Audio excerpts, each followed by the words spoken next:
Posibleng kasuhan ng gross insubordination at abandonment of duty ang 24 na lokal na opisyal.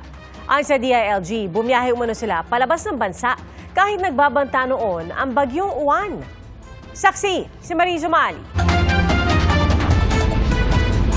November 8 nang maglabas ng press release ang Department of the Interior and Local Government o DILG na hinihimok ni Interior Secretary John Vic Remulla ang mga local chief executive na suspendihin ang kanilang biyahe abroad.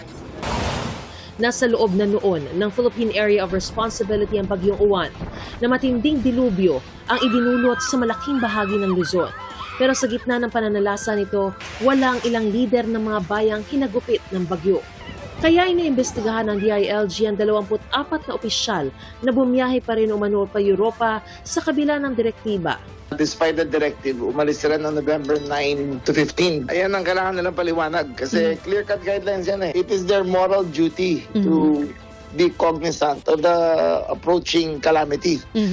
Lahat naman tayo nanonood ng balita. Lahat tayo nakikita sa internet. Alam naman natin may parating. Ayon kay DILG Secretary John Vic Remulla, malinaw daw ang patakaran na kapag may national emergency, lahat ng mga opisyal mula gobernador, mayor hanggang konsehal ay dapat humingi ng pahintulot mula mismo sa DILG bago umalis ng kanilang lugar dahil sila ang kinakailangan manguna sa disaster response at dapat ding unahin ang pagsaserbisyo sa kanilang nasasakupan. Posible raw silang maharap sa mga kasong gross insubordination at abandonment of duty. Karamihan daw sa mga iniimbestigahan ay mga alkalde. Hindi naman daw kasama sina Isabela Governor Rodolfo Albano III at Batanes Governor Ronald Aguto Jr. Yung dalawa pong yun ay nagpaalam sa akin na tumalis po sila ng November 8 bago naman nilabas ang directive November 9. Ganito rin ang reklamo sa ilang opisyal sa Cebu noong pananalasa naman ng Bagyong Tino. Isang kongresista at 7 alkalde na ang sinampahan ng reklamo ng isang abogado sa Visayas Ombudsman. Para sa GMA Integrated News, ako si Mariz Umali ang inyong saksi.